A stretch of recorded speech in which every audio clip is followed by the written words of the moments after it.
रहेछ है। जति नै रोग ल म पनि लगभग मेरो 1.5 वर्ष भयो डायलिसिस गरेको होइन। मेरो अघिल्लो भिडियोमा देखेँ म एउटा किडनी फेल डायलिसिस गरेको बिरामीमा म 1.5 वर्ष भयो।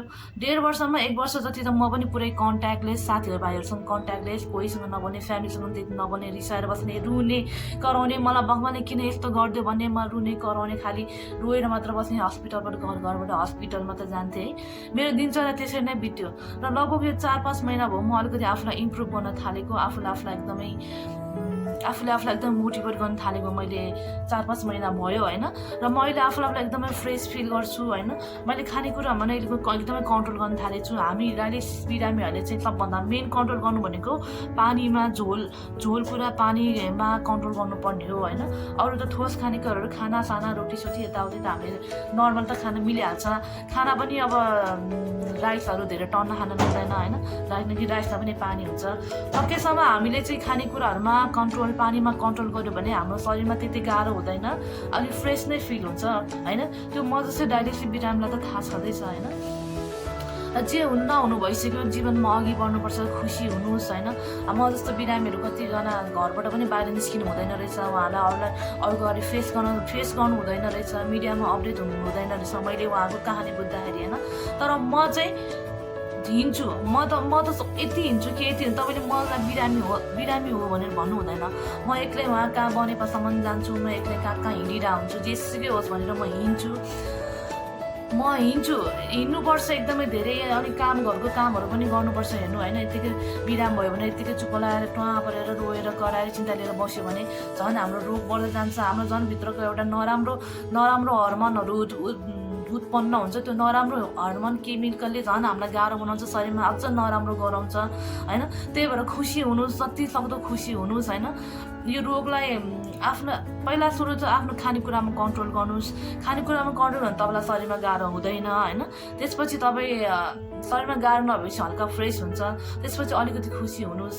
अनि आफूलाई एकदमै एक्टिभ राख्नुहोस्, कामहरू गर्नुहोस्, घरमा आफूले सक्ने जति खाना बनाउने, भाँडा माझ्ने, लुगा धुने, आफ्नो गर्न सक्ने कामहरू गर्नुहोस् होइन।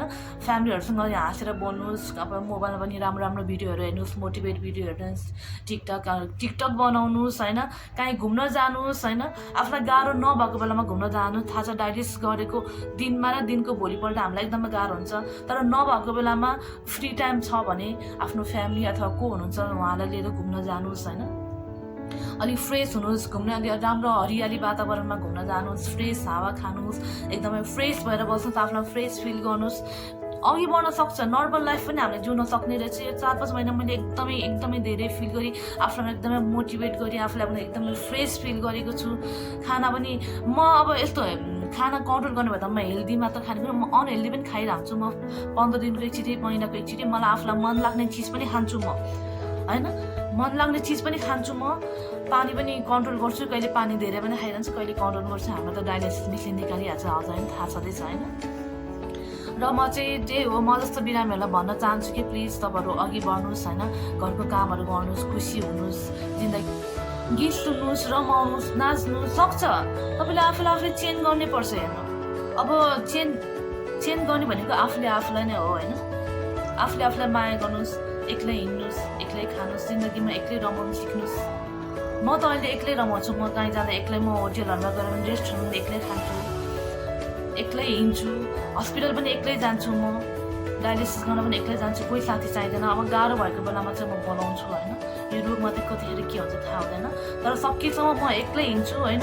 जहाँ जाँदा पनि एक्लै हिँड्छु। आफूलाई औषधि लिन, कहिलेकाहीँ मेरो रगतको कमीलाई मलाई रगत चढाउनु पऱ्यो भने रगत लिन धरि पनि म आफू एक्लै जान्छु। भनेपछि तपाईँहरू पनि अघि बढ्न सक्नुहुन्छ जिन्दगीमा। स्याड, दुःखी भएर नबस्नुहोस् होइन। हिँड्नुहोस्, अब बेलुका साँझतिर यस्तो फ्रेस हावा खान हिँड्नुहोस् होइन। सबैसँग रमाएर बस्नुहोस्, जिन्दगीमा अघि बढ्न सक्छ। र मैले अहिले चाहिँ आफूलाई छुट्टै एउटा आत्मबल, आत्मशक्ति पाएको छु। जुन मैले भित्र आत्मबल, आत्मशक्तिलाई मैले चिनेँ होइन। र मैले यो आत्मबल, आत्मशक्तिलाई कसरी चिनेँ भन्दा म अर्को भिडियोमा तपाईँलाई भन्न गइरहेछु। यो भिडियो अलि लामो भइसकेको छ होइन। म अर्को भिडियोमा तपाईँलाई मैले आफ्नो आत्मबल, आत्मशक्तिलाई कसरी बढाएँ, मैले कसरी आफूलाई चेन्ज गरेँ होइन, त्यसको बारेमा तपाईँलाई अर्को भिडियोमा भन्न गइरहेछु। मेरो अर्को भिडियो